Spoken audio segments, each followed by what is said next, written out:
24th May, 1951, the day General Omar Bradley walked into the Senate Armed Services Committee, hearing room, and dropped a verbal bomb that would echo through American military history for decades. The decorated chairman of the Joint Chiefs of Staff, his chest adorned with ribbons from 2 world wars, faced a gallery packed with reporters, senators, and citizens hungry for answers about the most controversial military debate of the Cold War era. What he said next would define not just a policy disagreement, but the fundamental question of how America would fight its wars in the atomic age. Red China is not the powerful nation seeking to dominate the world, Bradley began, his gravelly voice cutting through the tension. Then came the words that would be immortalized. General Douglas MacArthur's proposed expansion of the Korean War into China would lead to the wrong war, at the wrong place, at the wrong time, and with the wrong enemy. The gallery erupted. Reporters scrambled for the exits to phone their editors.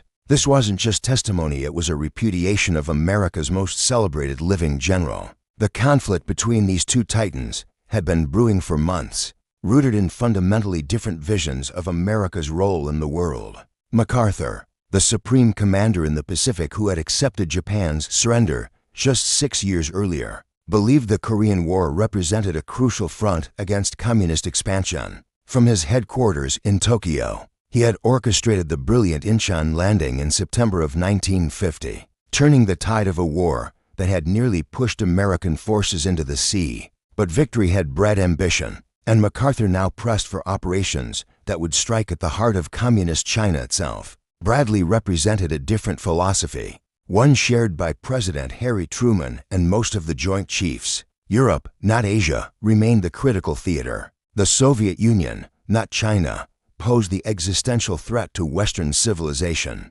According to State Department analysis referenced in Bradley's testimony, the real danger lay in Moscow's potential to unleash its massive conventional forces across the plains of Germany while America exhausted itself in the mountains of Korea and China. The Pentagon's strategic planners had calculated that MacArthur's proposed war against China would require enormous resources desperately needed to defend Western Europe against potential Soviet aggression. The roots of this confrontation stretched back to November of 1950, when Chinese forces had poured across the Yalu River, transforming what looked like an American victory into a devastating retreat. MacArthur, stunned by the intervention he had assured Washington would never come, demanded authorization to bomb Chinese bases in Manchuria, blockade the Chinese coast, and unleash nationalist Chinese forces from Taiwan against the mainland. Each request had been denied, fueling MacArthur's growing conviction that Washington was tying his hands and preventing him from achieving the total victory his military genius could deliver. As Bradley continued his testimony that May morning, laying out the strategic case against MacArthur's proposals, he was doing more than criticizing a war plan. He was articulating a doctrine that would shape American Cold War strategy: limited war for limited objectives, the subordination of military judgment to political leadership, and the principle that not every battle demanded total commitment regardless of cost. The question before the Senate and before history was whether America would follow MacArthur's path of escalation or Bradley's doctrine of restraint. Douglas MacArthur stood at his Tokyo headquarters window on a cold morning in March 1951. Gazing toward the Asian mainland with the confidence of a man who had never truly accepted defeat. At 71, the general remained a commanding presence, 6 feet tall, ramrod straight, with piercing eyes that had witnessed American military operations,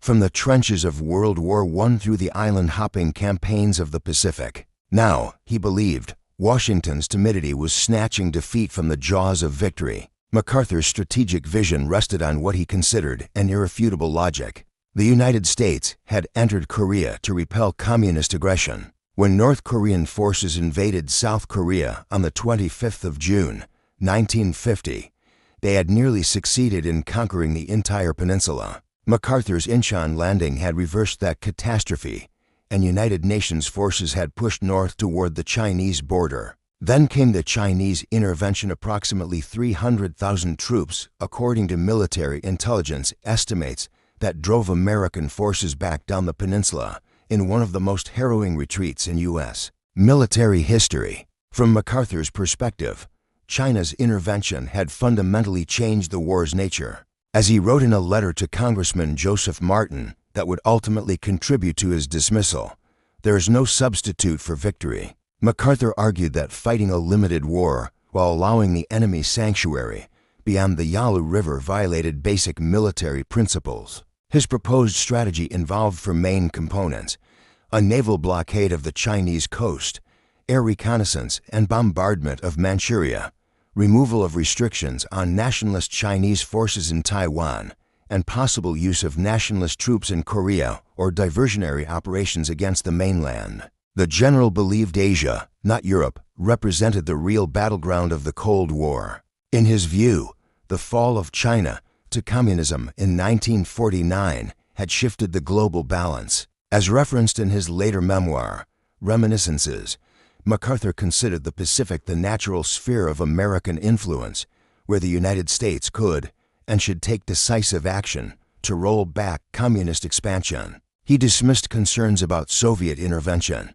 believing that Moscow would not risk nuclear war over China and that American atomic superiority provided sufficient deterrent. MacArthur's confidence drew from his legendary career. He had commanded the Rainbow Division in World War I with distinction, served as Army Chief of Staff during the 1930s, and masterminded the Pacific Campaign that defeated Imperial Japan while suffering relatively light casualties compared to the European theater. His administration of occupied Japan had been remarkably successful, transforming a militarist empire into an emerging democracy. This track record, he believed, earned him deference on strategic matters in Asia. Yet MacArthur's vision contained assumptions that Washington found deeply troubling. His intelligence estimates consistently underestimated Chinese capabilities and willingness to fight. Before the Chinese intervention, he had assured President Truman at their Wake Island meeting in October 1950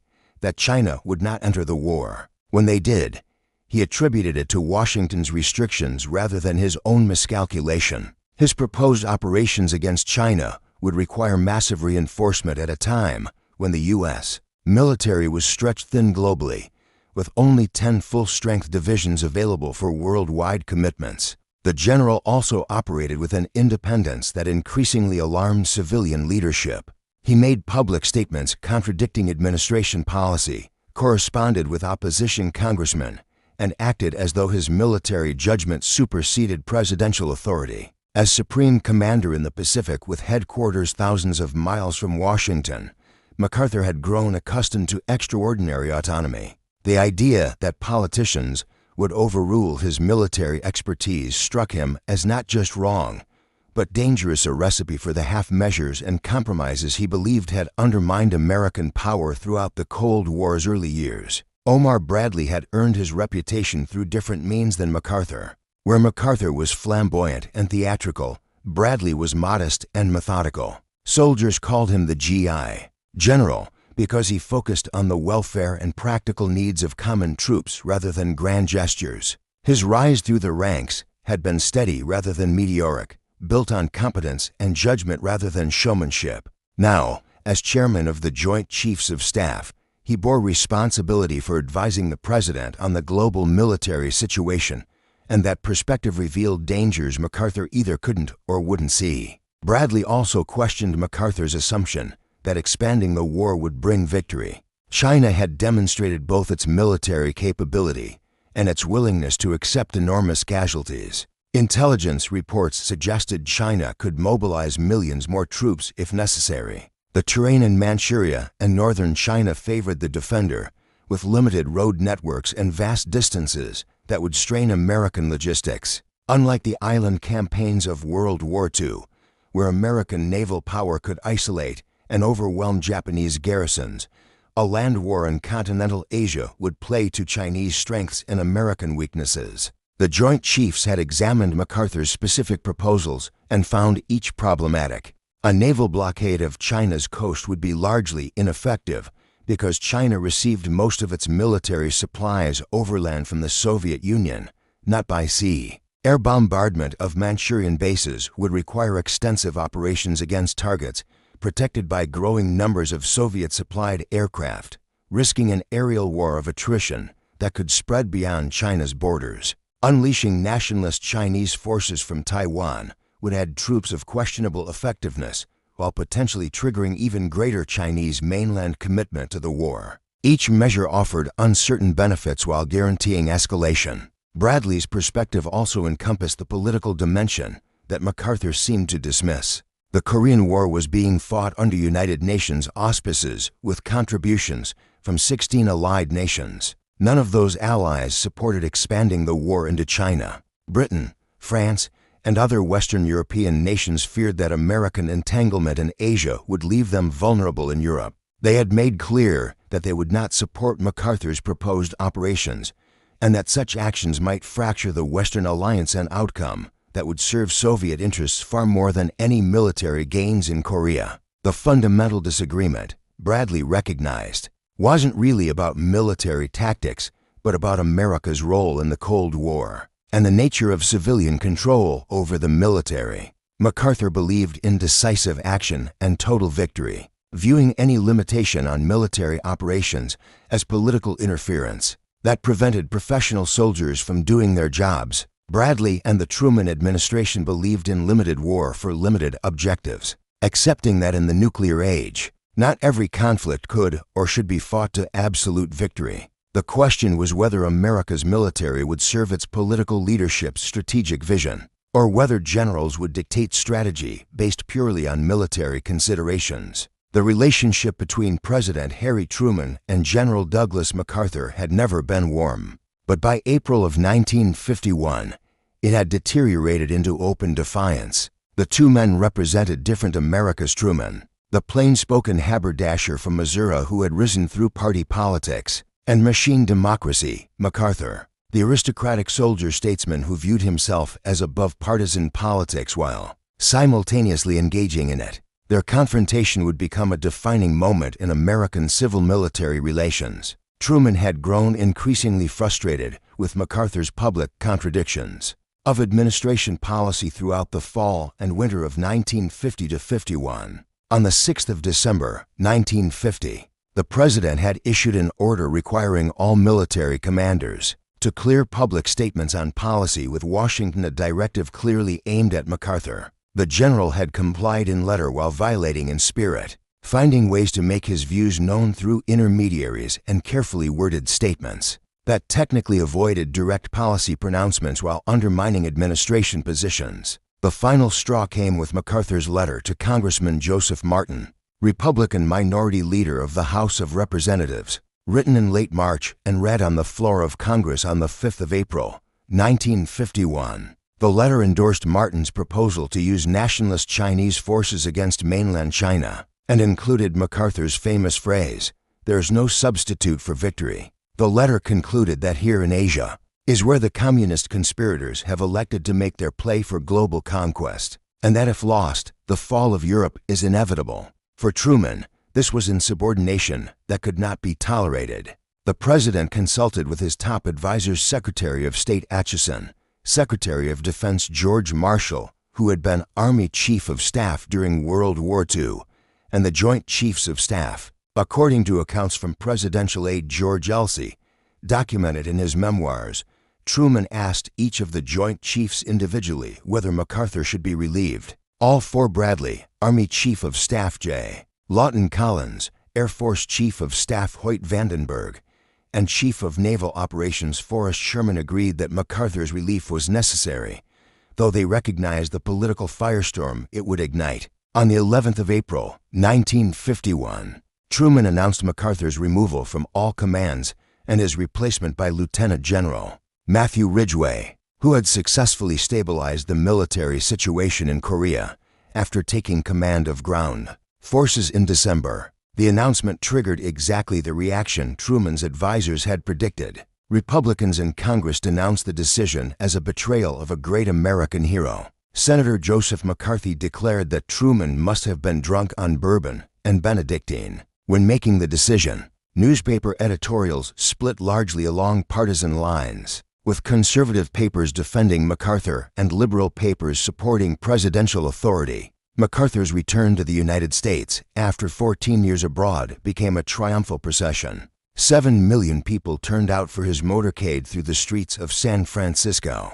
When he addressed a joint session of Congress on the 19th of April, his speech concluding with the famous phrase, "Old soldiers never die, they just fade away," brought legislators to tears and prompted thunderous applause. The speech defended his strategic vision and implicitly criticized the administration's policy of limited war. For millions of Americans frustrated by the Korean stalemate, MacArthur spoke to their desire for decisive action and clear victories. Yet beneath the emotional response, Truman's decision rested on a constitutional principle that transcended partisan politics. The United States had been founded on civilian control of the military, with the president as commander-in-chief not because of military expertise, but because of constitutional authority. Generals advised, presidents decided. When a general publicly challenged presidential decisions and worked to undermine established policy, he could not remain in command regardless of his past achievements or popularity.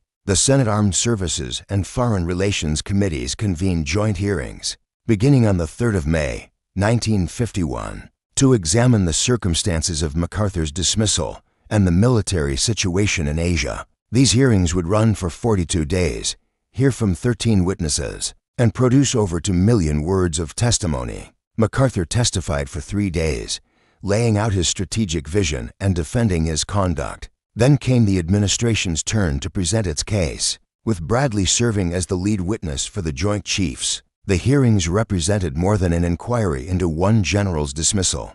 They became a national seminar on American grand strategy, the limits of military power in the nuclear age, and the proper relationship between military advice and civilian decision-making. MacArthur argued passionately that military considerations should drive strategy, that once committed to war, America should fight to win decisively. The administration countered that military operations served political objectives and that unlimited war risked unlimited catastrophe in an age when both superpowers possessed weapons capable of destroying civilization. The Senate hearing room on the 24th of May, 1951, became a classroom in grand strategy as Bradley methodically dismantled MacArthur's proposals. The chairman of the Joint Chiefs of Staff had brought maps, casualty estimates, logistics assessments, and intelligence reports to support his case. This wasn't personal animosity. Bradley carefully praised MacArthur's past achievements, but rather a fundamental disagreement about how America should conduct war in the Cold War era. Bradley began with Europe. The continental defense of Western Europe, he explained, required maintaining sufficient forces to respond to potential Soviet aggression while building up NATO's defensive capabilities. According to Defense Department calculations presented during testimony, the United States needed at least 4 full-strength divisions in Europe immediately, with the capacity to rapidly reinforce if tensions escalated.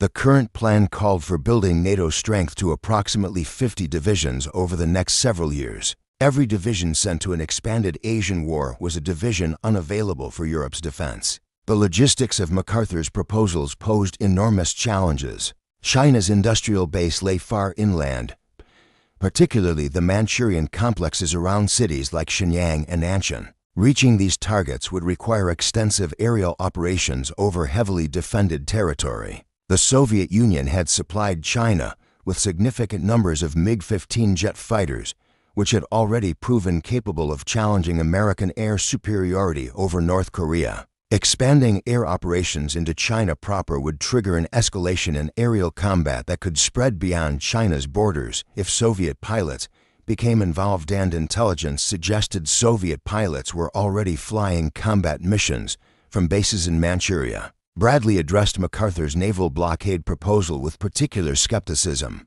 China's primary source of military supplies came overland via the Soviet Union, particularly through the Trans-Siberian Railway and its spur lines into Manchuria. A naval blockade would accomplish little militarily while requiring enormous resources to maintain. The United States Navy would need to patrol thousands of miles of coastline, divert ships from other theaters, and risk incidents with Soviet vessels that might be supporting Chinese forces. The strategic benefit, Bradley argued, was minimal compared to the resources required and risks incurred. The proposal to unleash nationalist Chinese forces from Taiwan raised different concerns. Chiang Kai-shek's armies had been defeated by the Communists in China's Civil War that concluded in 1949. While the nationalist forces had reorganized on Taiwan, their effectiveness remained questionable.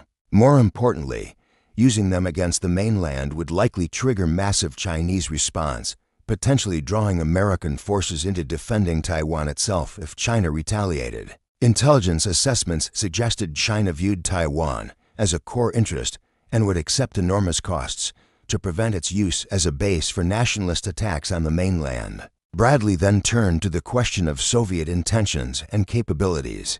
The Sino-Soviet treaty obligated Moscow to support China if attacked by a third power. While MacArthur dismissed the likelihood of Soviet intervention, Bradley couldn't afford such optimism in planning for the nation's security. The Soviet Union possessed approximately 400 atomic weapons according to intelligence estimates, though these figures were presented cautiously given the difficulty of penetrating Soviet secrecy. Soviet bomber forces could potentially reach targets in Europe and the Middle East, if not yet the continental United States. A war that began in China could escalate into nuclear conflict, a risk that had to be weighed against any potential benefits of expanding operations. The nature of the Chinese regime and its relationship with Moscow also factored into Bradley's analysis. Unlike the Eastern European satellites, China was not a Soviet puppet, but rather an independent communist power pursuing its own interests, while aligned with Moscow. According to State Department analysis referenced in Bradley's testimony,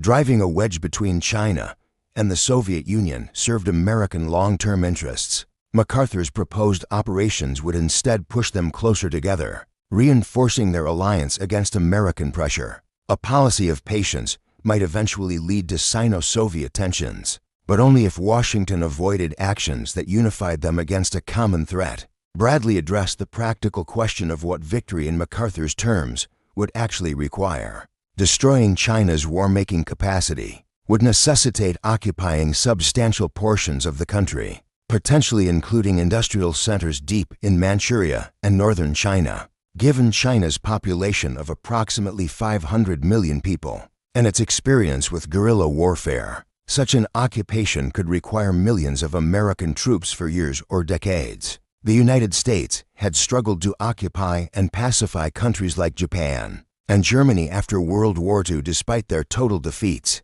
Attempting to do so in a vastly larger China that hadn't been completely defeated seemed beyond American capabilities. The senator from Wisconsin asked Bradley to summarize his view of MacArthur's strategy. Bradley's response would become one of the most quoted passages in American military history. MacArthur's proposals, he testified, would involve the United States in the wrong war, at the wrong place, at the wrong time, and with the wrong enemy. The real threat came from Soviet Russia, not China. The critical theater was Europe, not Asia. Expanding the war would exhaust American resources fighting a secondary power while leaving America vulnerable to the primary threat. It represented a fundamental strategic error that would serve Soviet interests rather than American ones. The MacArthur hearings dominated American public discourse throughout the spring and early summer of 1951, with Bradley's testimony on the 24th of May representing the administration's most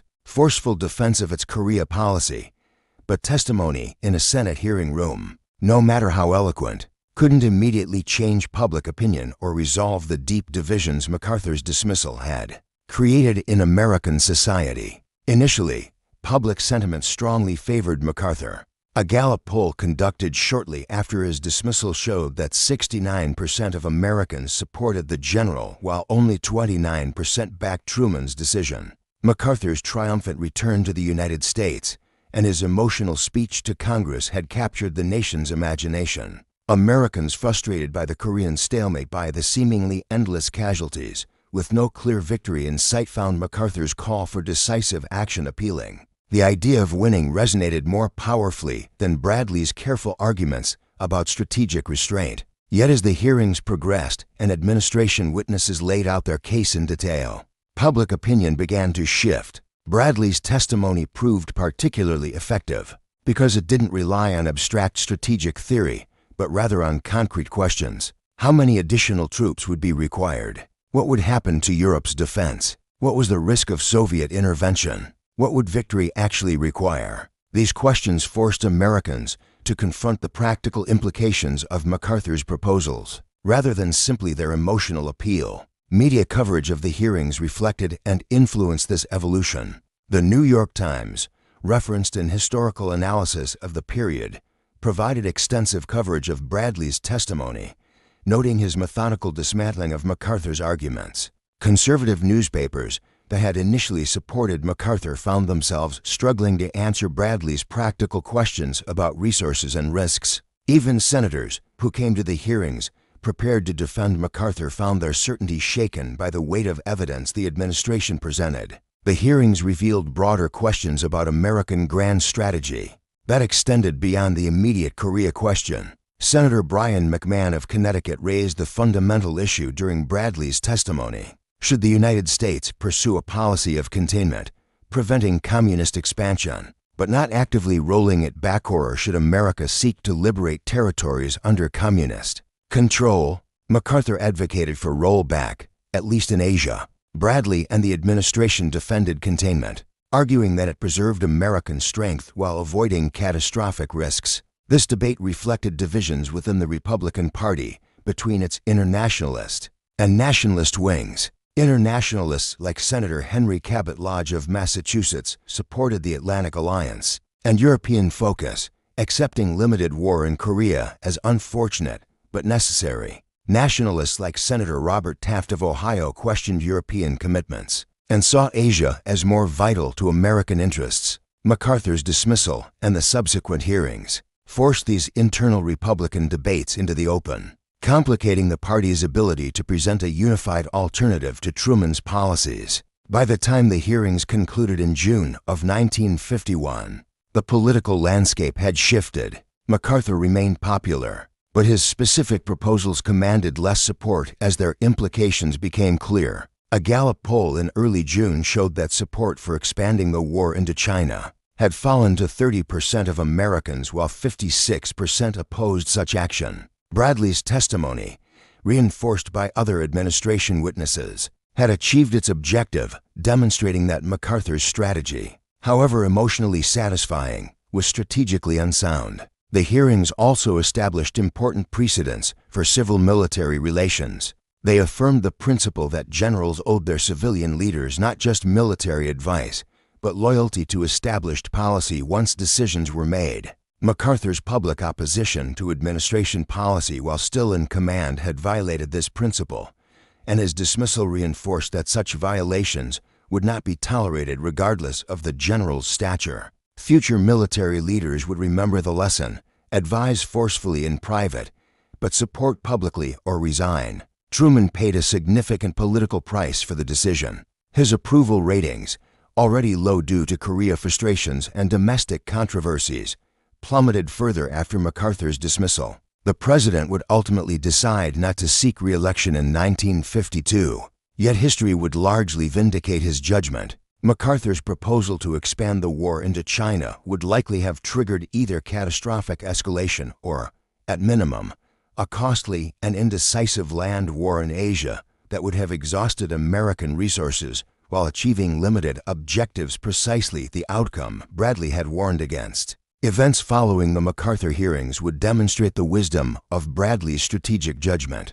Though this vindication came slowly and at considerable cost in lives and treasure, the Korean War continued for 2 more years after MacArthur's dismissal, ultimately ending not in the decisive victory the general had promised, but in the armistice Bradley's approach had anticipated: a restoration of the status quo ante, with South Korea preserved as an independent nation. General Matthew Ridgway, who replaced MacArthur as supreme commander, implemented a strategy consistent with the administration's limited war concept. Rather than seeking to conquer North Korea or attack China, Ridgway focused on establishing a defensible line, roughly along the 38th parallel, the original border between North and South Korea. His forces conducted limited offensives to improve tactical positions, but avoided operations that might trigger wider escalation. This approach stabilized the military situation by mid-1951. establishing the basic battle lines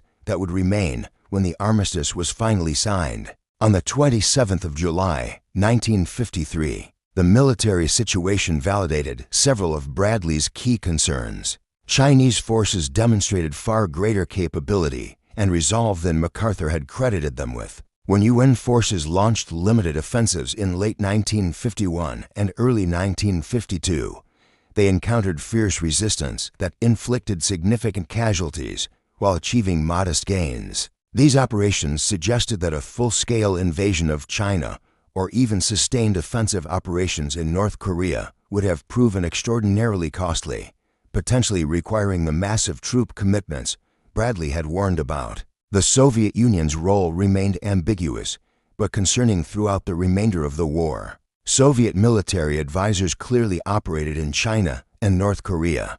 Soviet equipment sustained Chinese and North Korean forces, and strong evidence suggested Soviet pilots flew combat missions from bases in Manchuria. The careful limitations, both sides observed American planes generally avoided pursuing enemy aircraft across the Yalu River into Chinese airspace. Soviet forces avoided direct confrontation with American troops, prevented escalation, but demonstrated how easily the war could have expanded if MacArthur's proposals had been implemented. Europe remained the critical focus of American strategy throughout the 1950s, validating Bradley's prioritization. The Soviet Union maintained its massive conventional force advantage in Europe, threatening Western nations that still hadn't fully recovered from World War II. American military resources went primarily toward building NATO's defensive capabilities, with General Dwight Eisenhower serving as Supreme Allied Commander Europe from late 1950 until mid-1952. The commitment of substantial additional forces to an Asian war would have left Western Europe dangerously exposed during this critical period of alliance building. The Korean War's conclusion through armistice rather than military victory established a template for American Cold War strategy. The United States would fight to contain communist expansion without seeking to destroy communist powers through direct military action. This approach reflected the reality Bradley had articulated in A Nuclear Age. Total war risked total destruction, requiring instead limited wars for limited objectives. Future conflicts in Vietnam would test the limits of this approach, but the fundamental principle that not every war could or should be fought to absolute victory remains central to American strategy. MacArthur's reputation survived his dismissal, though his strategic judgment came under increasing scrutiny. His prediction that restrictions on operations would prevent victory proved accurate in a sense. The war did end in stalemate rather than triumph, but Bradley's counterargument also proved true. The costs of seeking military victory would have outweighed the benefits, potentially triggering catastrophic escalation while exhausting American resources. History's judgment has generally favored Bradley's restraint over MacArthur's ambition, though MacArthur's defenders continue to argue that decisive action in 1950 or 51 could have fundamentally altered the Cold War's trajectory. The episode influenced civil-military relations for generations. Future presidents and military commanders would remember the Truman-MacArthur confrontation when navigating the tensions between military advice and civilian authority. During the Vietnam War, President Lyndon Johnson's micromanagement of military operations reflected in part his determination to avoid both MacArthur's insubordination and the escalation Bradley had warned against, though Johnson's approach created its own problems. The principle that civilians made strategic decisions while generals executed them remained intact, reinforced by Truman's willingness to dismiss even the nation's most celebrated general when he overstepped. Bradley himself continued serving as chairman of the Joint Chiefs until mid-1953, overseeing the final phases of the Korean War and the early implementation of President Eisenhower's new-look defense policy. His reputation as a careful, methodical strategic thinker who prioritized substance over showmanship remained intact. Unlike MacArthur, whose fame rested largely on dramatic gestures and controversial statements, Bradley's legacy centered on sound judgment and professional competence, qualities less celebrated in the moment but more valuable in the long run. The confrontation between Bradley and MacArthur over Korea strategy has echoed through American military and political discourse for over 70 years, offering lessons that remain relevant. As new generations of leaders confront the challenge of wielding military power in pursuit of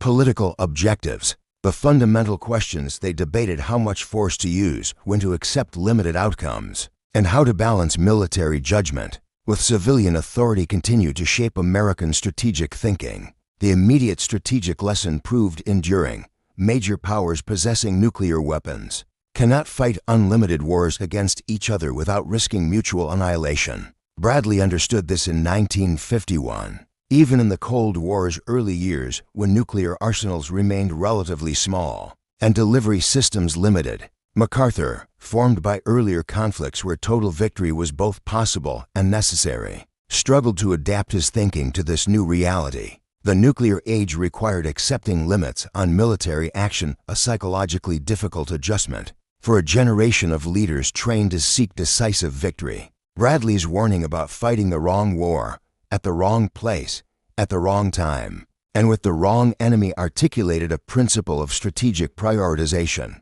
Not every communist advance demanded maximum American response. Resources were finite. Commitments had to be allocated according to genuine strategic importance. China, while significant, represented a secondary concern compared to the Soviet Union. Asia, while important, mattered less than Europe to American vital interests. This hierarchical thinking about threats and responses provided discipline to American strategy, preventing the dissipation of strength through overcommitment.